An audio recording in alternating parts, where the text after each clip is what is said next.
black leggings, stretch pant. I love yoga. I don't participate in yoga, but yoga pants, black leggings, just worn alone, might not necessarily be the best on every body type. Yoga's not going to go away, black leggings aren't going to go away, but I think women just need to reevaluate how they're wearing them. I would love to see overalls disappear because they're so third grade, and crop tops because they don't flatter anyone. So from 2014, I was not a big fan of the crop look. I just don't think it's flattering on many women, and I'm excited for that to move on. Two trends that I would love to see go away would be crop tops and skinny overalls. Neither of those are very flattering looks, and while I am all for positive body image, I think your bare midriff is best left at the beach. Crop tops. They're the worst things ever, and no one should ever wear them.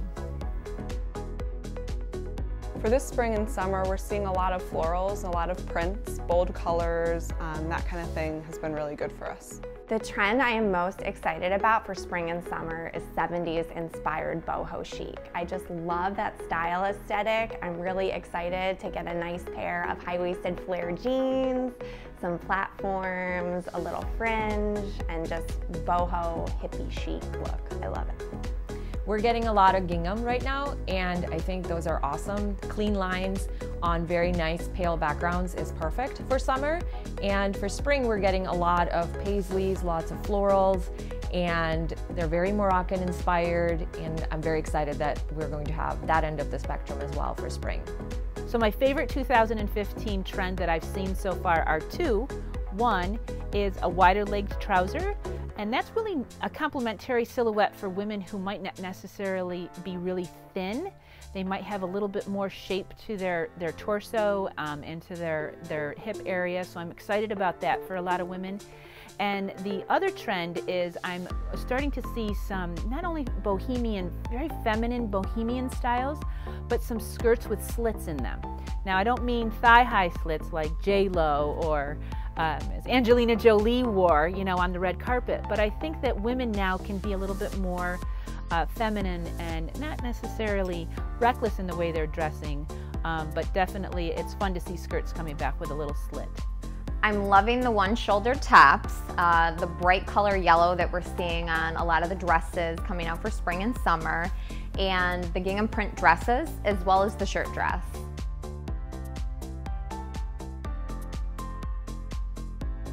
Marsala is a really easy color to wear, and it pairs nicely with a bunch of different color palettes. It looks great with neutrals and pastels. You could wear it with anything from light pink to olive green or gray. It's a really easy color to work with. So thank you, Pantone 2015, for picking Marsala as the new color for the year. I love it. It's energizing, it's fun. It might not necessarily be for everybody's palette, but I think that a complementary color might be a little hue of amethyst or an aubergine, just to kind of warm it up a little bit. It may not be everybody's favorite, but I think those are two fun colors that can be, you know, worn and or decorated using it in the same palette. I think that canary yellow or black go best with that color just because they're so basic, but with the canary yellow it kind of adds a little bit of a pop to the neutral color of Marsala. I think neutrals like golds or beiges and browns would work really well with that nice, deep, rich wine color that has been picked this year.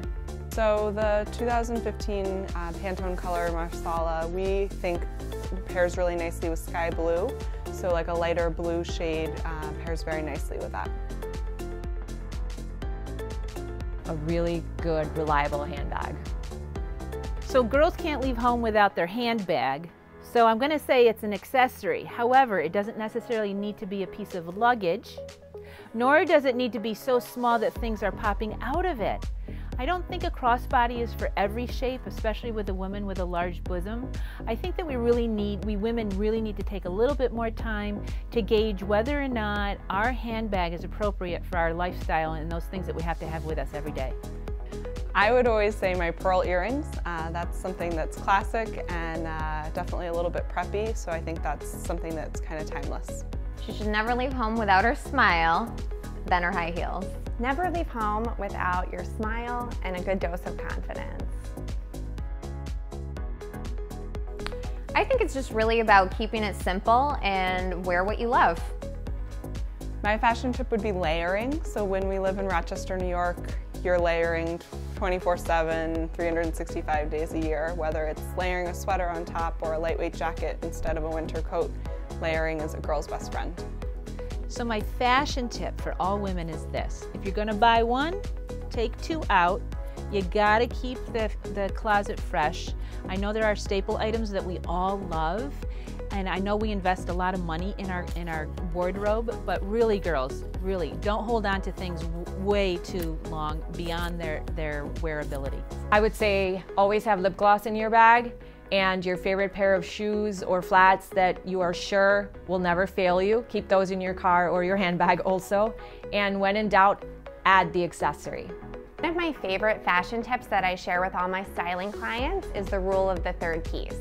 And that is exactly what it sounds like. So in addition to your top and your bottom, you need to add a third piece to really up the ante in your style.